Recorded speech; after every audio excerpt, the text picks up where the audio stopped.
아빠와 딸이 산책을 하는데 번데기에서 나비가 나오는 광경을 보게 되었습니다. 번데기에서 껌데기가 뱅글뱅글 도는 거예요. 보면서 약간 찢어지더니 그곳에 나비가 이제 나오기 시작을 합니다. 그런데 이 나비가 한쪽 날개까지 나왔는데 거기서 나오지 못하고 계속해서 뱅글뱅글 돌면서 있습니다. 그 광경을 본 딸이 아버지에게 이야기합니다. 아빠, 나비가 나오려고 해요. 근데 너무 힘들어하는 것 같아요. 아빠, 좀 도와주면 안 될까요? 그랬어요. 그 이야기를 듣는 아빠가 보기에도 너무나도 이게 조금 도와주고 싶은 충동이 생긴 거예요. 그래가지고 그 번데기 밑에를 찢어줬어요. 나오기 쉽게. 한쪽 날개만 나오고 못 나오니까 몸이. 그렇게 찢어줬더니 금방 쉽게 나비가 나왔습니다. 그렇게 나비가 나오고 좀 지켜보는데 나비가 날지를 못하는 거예요. 그리고 얼마 뒤에 그만 죽고 말았습니다. 여러분, 생명이 태어나기 위해서는요, 고통이 필요합니다. 생명이 자라기 위해서도요, 고통이 필요합니다. 생명이 성숙하기 위해서도 고통이 필요합니다. 고통과 고난은 누구에게나 피해갈 수 없는 인생의 한 부분입니다. 예수님을 믿어도요, 인생에 고통이 옵니다. 그리스도인이라고 해서 고난이 면제되지 않더라고요. 오히려 그리스도인이기 때문에 직면하는 새로운 고난이 또 있습니다. 그러나 그리스도인의 고난은 그냥 방치되는 것이 아니라 고난 중에 오시는 하나님의 위로와 은혜와 그리고 구원과 회복의 길이 있게 될 줄로 믿습니다. 오늘 말씀은 고린도후서 1장 3절부터 11절까지의 말씀인데, 오늘 말씀을 이해하는데 중요한 키워드 두 단어가 있습니다. 하나는 환난이라고 나오는 고난이고 또 하나는 위로입니다. 우리는 인생에서 고난을 피해갈 수가 없습니다. 그러나 고난의 때에 그리스도인들이 절망하지 않고 낙심하지 않는 이유는 하늘의 위로, 하나님의 위로로 그 고난을 극복할 수 있기 때문에 그렇습니다. 오늘 말씀을 쓴 사도 바울도요, 산전수정 공중전 치러봤던 사람인 거예요. 수많은 고난 가운데 있었습니다. 이 사도 바울의 인생을 보면은 30세까지는요, 이거는 승승장구하는 인생이었어요. 사도 바울은 집안도 좋고 학벌도 좋고 배경도 좋았어요. 그 당시에 사내들이 공회, 요즘 말로 하면 국회의원들이에요. 국회의원들이 이 국회에서 차세대 지도자로 세웠던 사람입니다. 그러니까 앞날이 쫙 열렸던 촉망받은 청년이었습니다. 그가 예수 믿는 사람들을 핍박하기 위해서 다메섹으로 가는 길에 부활승천하신 예수님을 만나고 그들의 삶이, 바울의 삶이 전환점을 이루게 됩니다. 30세까지는요, 성공을 위해서 자신을 위해서 살아왔습니다. 그리고 30세 넘고 예수님 만난 이후부터는 주님을 위해 살아가는 삶을 살게 됩니다. 그런데요, 자기중심적으로 세상에 살아갈 때는 승승장구하고 잘 되었는데 예수님을 믿고 주님을 위해 살면서 그의 삶에 고난이 시작됩니다. 그래서 성경에 보면은 사도 바울이 40대에서 한 대를 감한 매를 5번이나 맞았다고 그래요. 이 매는요, 채찍 아시죠? 채찍으로 맞은 거예요. 근데 왜 40대에서 한 대를 감했다라고 이야기하냐면, 그 당시에는 40대를 맞으면 사람이 살 수가 없어요. 채찍을 40대 맞으면 죽는 거예요. 근데 거기서 한 대를 감한 매를 맞았다는 얘기는 죽을 지경으로 맞았다는 거예요. 몇 번이나요? 5번이나. 그리고 태장을 3번이나 맞았습니다. 태장은 요즘 말로 하면 곤장인데, 우리가 생각하는 일반 곤장이 아니에요. 한 번 맞으면요, 엉덩이에 핏줄이 터져버립니다. 그러한 태장을 3번 맞았고 돌에 맞아 죽을 뻔도 했고 복음을 전하기 위해서 배를 타고 가다가 배가 파손이 되어서 일주일 동안 바다에서 표류한 적도 있습니다. 그리고 수많은 강도들을 만나가지고 많은 고난을 당했습니다. 그뿐만이 아니라 신앙적으로도 목회적으로도 개척을 하면서 교회를 세워가면은 초대교회 원형이었던 예루살렘 교회가 좀 도와줘야 되는데 정반대로 오히려 핍박하는 거예요. 예루살렘 교회가 사도 바울의 사도권을 인정하지 않고 그리고 핍박하고 또 수많은 이단들의 공격 속에서 정말로 어려운 목회의 여정을 하게 되었습니다. 그러나 그럼에도 불구하고 사도 바울이 복음을 들고 끝까지 완주할 수 있었던 이유는 사도 바울은요 하나님의 위로를 경험했기 때문에 그런 거예요. 우리 같이 말씀을 봅니다. 그리스도의 고난이 우리에게 넘친 것 같이 우리가 받은 위로도 그리스도로 말미암아 넘치는도다. 위로라는 말을 헬라어로는 파라클레시스라고 하는데 여러분 성령을 뭐라고 부르죠? 보혜사라고 부르지 않습니까? 이 보혜사라는 단어가 파라클레테인데 파라클레시스하고 파라클레테는 같은 어원입니다. 동사 파라칼레오라는 동사에서 나왔는데 이 동사의 뜻이 뭐냐? 옆으로 부르다요. 옆으로 부르다. 위로라는 것은 뭐냐? 위로는 내 옆에 있어주는 거예요. 내 옆에 가만히 있어주고 나를 감싸 안아주는 것이 바로 위로입니다. 성경에 보면은 욥이라는 사람이 나와요. 그죠? 욥이요 엄청난 고난을 당합니다. 그 어려운 고난 속에 있을 때 욥의 세 친구가 욥을 방문합니다. 그리고 일주일 동안 아무 말하지 않고 그냥 같이 있어주는 거예요. 그때 욥은 큰 위로를 받습니다. 옆에 같이 있어주는 그 친구들로만으로 위로를 받는 거예요. 문제는 언제 시작됐느냐? 8일째부터 시작했습니다. 8일째부터 욥의 친구들이요 훈계하기 시작하는 거예요. 가르치기 시작하는 거예요. 이렇게 해봐, 저렇게 해봐, 이렇게 해봐. 그러면서 욥과 친구들은 갈등을 맺게 됩니다. 위로는 여러분 가르치는 것이 아닙니다. 훈계하는 게 아닙니다. 위로는 마음을 같이 해주고 함께 있어주고 그리고 들어주는 거예요. 우리 옆분 한번 봐보실까요? 얼굴 한번 봐보세요. 그리고 한번 이렇게 이야기하겠습니다. 참 힘드셨겠어요. 네. 기도하겠습니다. 네. 이래라 저래라 하지 마시고 그냥 들어주세요. 들어주고 이야기합니다. 정말 힘드셨겠네요. 정말 마음 아프셨겠네요. 제가 기도하겠습니다. 이게 위로해 주는 거예요. 오늘 이 사도 바울이 고난 가운데 있는 고린도 교회 교인들에게 하나님의 위로가 있다. 그 하나님의 위로를 기대하면서 고난을 믿음으로 이기자 이 말씀을 하고 있습니다. 왜 우리가 고난 가운데서 하나님의 위로를 기대할 수 있느냐? 3가지 이유를 말씀합니다. 첫째는 고난에는 목적이 있기 때문에 그렇습니다. 혹시 여러분들 이런 말하면 죄송한데 그냥 빨리 천국 가고 싶다 그런 생각 드시는 분 계신가요? 안 계시면요 아직 고난을 맛본 지 아닌 분들이에요. 고난을 한번 된탕 당해보세요. 의욕이 꺾이고요 만사가 귀찮고요 그냥 천국 가고 싶어. 얼마나 고난이 힘든지 사도 바울이 자기의 심정을 뭐라고 얘기하냐면 사형 선고받은 것과 같다 이렇게 말씀합니다. 우리 같이 있습니다.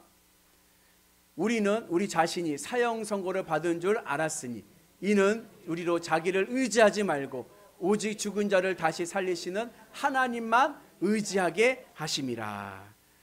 성경에 나오는 많은 위대한 인물들 가운데서도요 고난이 너무 심하니까요 그냥 천국 보내주세요 그런 말을 하는 이들도 있었습니다. 오늘 사도 바울이 뭐래요? 난 사형 선고받은 것과 같다. 여러분 갈멜산에서 450명 바알 선지자들과 영적 전쟁에서 승리하고 3년 6개월 동안 가뭄으로 구름 한 점 없던 하늘에 엘리야의 기도로 비가 내리고 하늘의 기적을 일으켰던 하나님의 사람 엘리야도 이세벨이라고 하는 한 여인의 말 한마디에 마음이 꺾이니 광야길로 도망가서 로뎀나무 아래서 하나님 앞에 죽기를 기도합니다. 우리 같이 읽습니다. 자기 자신은 광야로 들어가 하룻길쯤 가서 한 로뎀나무 아래에 앉아서 자기가 죽기를 원하여 이르되 여호와여 넉넉하니 지금 내 생명을 거두시옵소서. 아이고, 그렇게 은혜 충만 능력 충만했던 엘리야 하나님의 사람도요, 한번 마음이 꺾여버리니까요, 여기가 넉넉하오니 주님 저 데려가 주세요 그러는 거예요. 모세, 출애굽에 애굽에 있던 노예 생활하던 이스라엘 백성들을 출애굽해서 하나님의 백성들, 하나님과 언약을 맺게 했던 그 위대한 지도자 모세도 그 인생의 고난이 얼마나 힘들었던지 하나님께 뭐라고 기도하냐? 즉시 죽여주옵소서. 그냥 죽는 것도 아니고 즉시 죽여주옵소서. 우리 같이 말씀 봅니다. 주께서 내게 이같이 행하실진대 구하옵나니 내게 은혜를 베푸사 즉시 나를 죽여 내가 고난당함을 내가 보지 않게 하옵소서. 여기서 그냥 더 고난당하지 않고 죽는 게 은혜입니다. 모세가 그렇게 기도를 하는 거예요. 믿음의 사람 모세, 엘리야, 바울, 그들의 삶도요 만만한 인생 아니었습니다. 얼마나 고난이 심하든지 죽는 것이 낫다라는 생각을 할 정도로 고난이 심했습니다. 그러나 그들이 죽지 않고 믿음의 완주를 할 수 있었던 이유는 그들에게는 포기하지 않는 믿음과 하나님의 위로하심을 경험했기 때문에 그래요.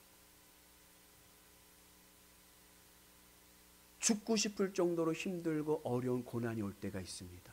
그러나 그 고난의 때에 선하신 하나님의 뜻을 믿고 하나님의 위로를 경험하게 되면 우리는 새 힘을 얻고 다시 일어서는 은혜가 있게 될 줄로 믿습니다. 고난에는요 목적이 있습니다. 고난에는요 하나님의 뜻이 있습니다. 인생을 살다 보면요 생각하지 못한 고난들이 뻥뻥 터져요. 사건들이 뻥뻥 터집니다. 그때 우리는 이러한 질문을 하게 됩니다. 왜? 하나님, 왜 나에게 이러한 고난이 옵니까? 왜 나에게 이러한 어려움이 옵니까? 생각지도 못한 고난 속에서 우리는 왜라는 질문을 던집니다. 그리고 그 왜라는 질문에 우리는 어쩌면 그 해답을 천국 가는 그날까지 알지 못할 수도 있어요. 나에게 왜 이런 고난이 왔고 나에게 왜 이런 아픔이 왔는지 내가 천국 가는 그날까지 알 수도 없고 깨달을 수도 없을 수 있습니다. 그러나 그 고난에도 내가 알 수 없는 그 고난에도 목적이 있는 거예요. 그 목적 중에 하나를 오늘 사도 바울이 말씀하고 있습니다. 왜 나에게 이런 고난이 오는가? 우리가 다 알 수는 없지만 오늘 사도 바울은 그 이유 한 가지를 우리에게 말씀하고 있습니다. 우리 같이 말씀 봅니다. 우리의 고난 모든 환난 중에서 우리를 위로하사 우리로 하여금 하나님께 받은 위로로서 모든 환난 중에 있는 자들을 능히 위로하게 하시는 이시로다. 하나님께서요 나에게 고난 주는 이유 중에 하나를 말씀하고 있습니다. 왜 나에게 고난이 오느냐? 이유는 고난받는 자들을 위로하게 하기 위해서. 하나님께서 고난을 통해서 나를 위로자로 삼으십니다.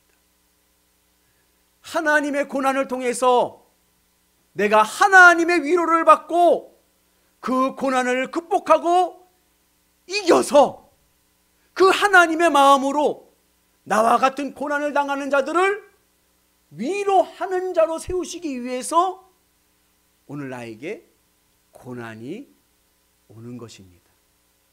하나님께서 나에게 위로자의 사명을 주시기 위해서 고난이 오는 거예요.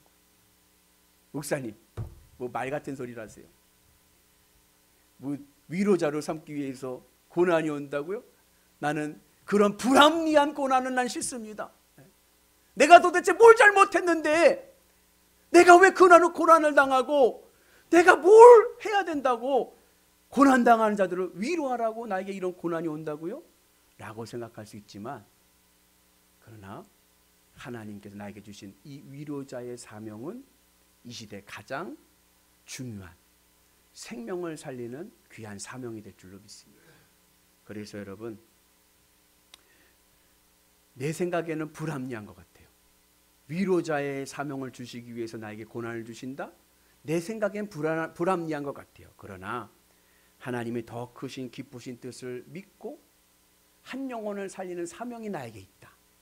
그 마음을 가지고 여러분 고난 가운데 올 때 하나님의 위로하심을 기대하면서 믿음으로 나가셔서 승리하는 위대한 성도들 되기를 주님의 이름으로 축복합니다. 고난은요, 고난 당해본 사람이 그 마음을 합니다. 견문이 불여일견. 당해본 사람의 마음을 아는 거예요. 감리교 감독회장까지 지내셨던 김진호 목사님이라는 분이 계십니다. 여기 도봉구에 있는 도봉감리교에서 담임 목회하셨고, 감리교 감독회장까지 하셨으니까는 감리교는 최고 어른이죠. 지금은 원로 목사님이신데, 그분이 이런 경험을 했어요. 세 아들을 두셨는데 막내 아들이 30대에 결혼도 하지 않은 총각이니까 청년이죠. 학원을 운영을 했는데 아침에 돌연사한 거예요. 집에서 쓰러졌는데 하나님의 부르심을 받은 거예요. 충격이죠. 감독회장이 많은 장례를 해봤지만 막내 아들이 그렇게 하나님의 부르심을 받을 줄 몰랐죠. 장례를 시작합니다. 감독회장까지 하셨으니까 교계 많은 유명한 장로 교파를 초월해서 많은 목사님들이 와서 위로해주고 예배드리고 해주지 않습니까? 아이고, 아무 소리도 들리지 않는데 위로 예배를 드리는데 위로가 안 되는 거예요. 목사님들이 와서 위로의 말을 전한다고 하는데 아무 소리도 위로가 되지 않고 들리지가 않는 거예요. 너무 황망하니까. 그런데 그렇게 장례를 치르는 가운데 한 목사님이 오셨습니다. 눈이 마주쳤어요. 그런데 그 목사님도 자식을 앞세웠던 목사님이고, 그 목사님이 와서 조문을 하고 아무 말하지 않고 그 김진호 목사님을 꼭 끌어안습니다. 그 순간에 두 목사님이 엉엉 우는 거예요. 두 분이 꼭 안고 울면서 김진호 목사님이 이렇게 얘기합니다. 자꾸 눈물이 나와, 자꾸 눈물이 나와 하면서 울음보가 터지는 거예요. 나중에 장례를 마치고 김진호 목사님이 말씀하십니다. 다 들리지 않는데 그때 그 목사님, 나와 같은 경험했던 그 목사님 나를 꼭 끌어안는 그 순간에 저는 하나님의 위로를 받았습니다. 그러면서 그 마음이 회복이 돼요. 그리고 그분이 내가 남은 인생 내가 더 열심히 주님을 위해 살겠습니다. 그래가지고 이분이 하신 사역이 홀사모, 혼자 된 사모님들 있잖아요. 목사님들 돌아가시고 혼자 된 사모님들은 경제력이 많이 없잖아요. 홀사모님들을 돌보고 그 자녀들에게 장학금을 주고, 그리고 비전교회에 있는 목회자들 돌보고, 은퇴했지만 지금도 왕성하게 활동하십니다.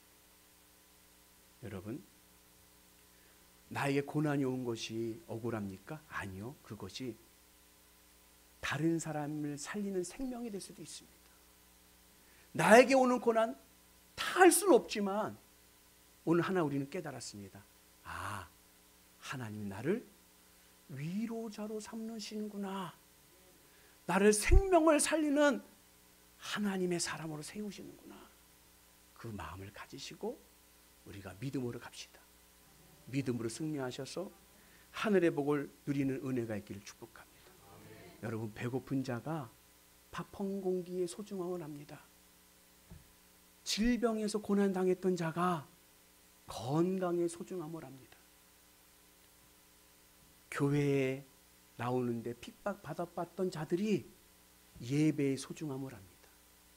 여러분, 오늘 우리가 고난이 올 때 두려워하지 마시고 하나님이 나에게 주신 사명을 생각하면서 주님, 이 고난 제가 멋지게 이기겠습니다.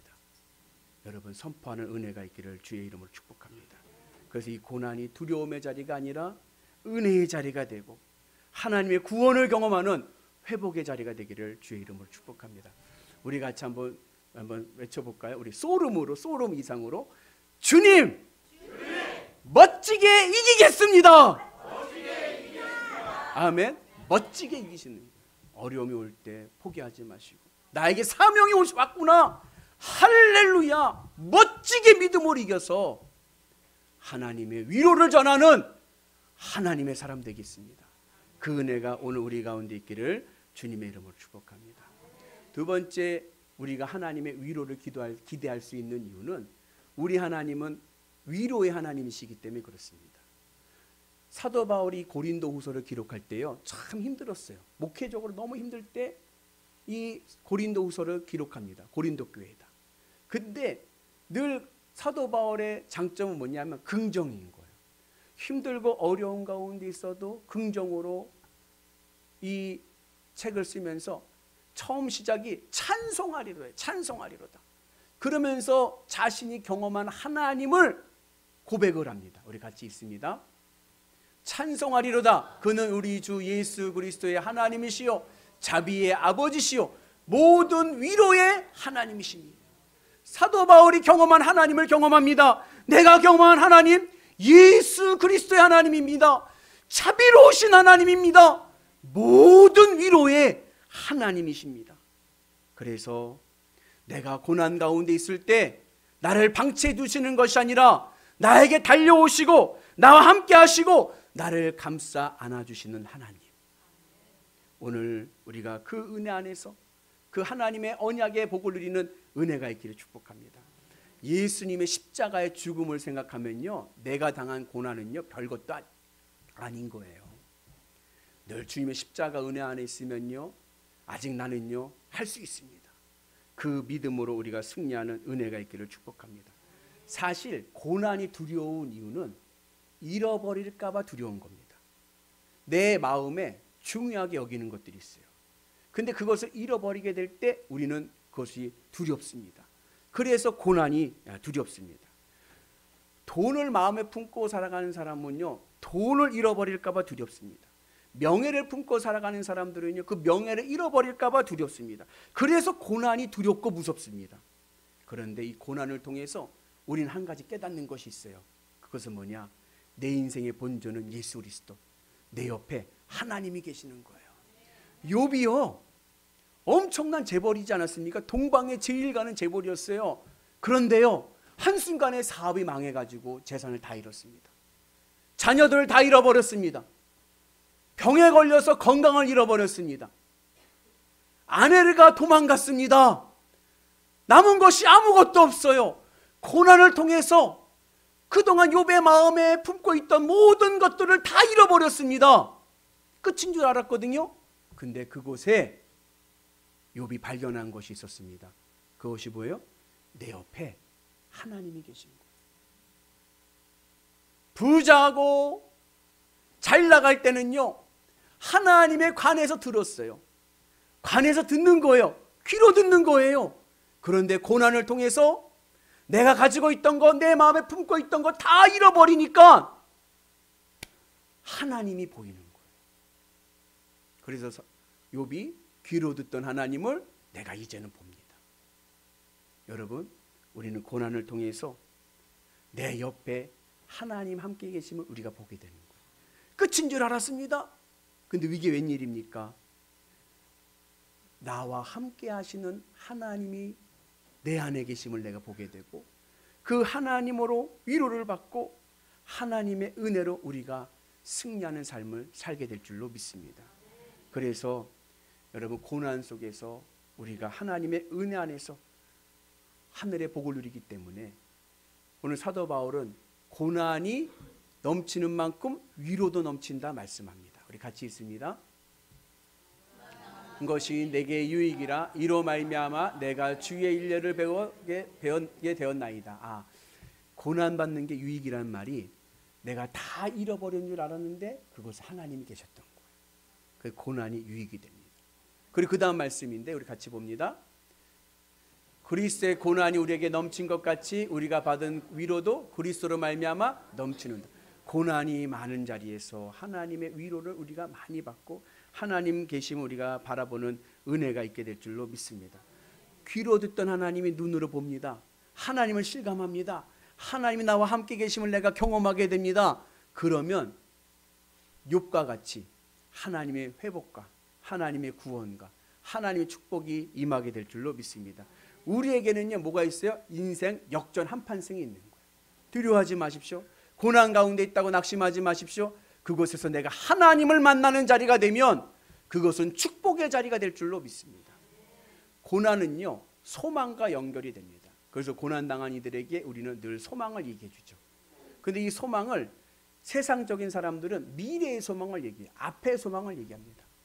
그래서 고난을 당했습니다. 예를 들어서 사업에 실패했습니다. 그럼 여러분들 뭐라고 위로하느냐? 세상 사람들은 힘내세요. 더 열심히 일해서 더 큰 사업을 만들면 되죠. 그렇게 얘기해요. 자녀가 대학에 실패했습니다. 그럼 어떻게 위로합니까? 괜찮아. 1년 더 열심히 공부해서 더 좋은 대학 가면 되지. 고난받은 사람들에게 위로를 할 때 미래에 대한 소망으로 위로를 해줍니다. 그러나 신앙인의 위로는 달라요. 신앙인의 위로는 어디서 소망이 오느냐? 위로부터. 믿음의 위로는요 내 옆에 하나님 계심을 보여주는 겁니다. 어렵고 힘들고 사업에 실패했습니다. 괜찮아. 걱정하지 마.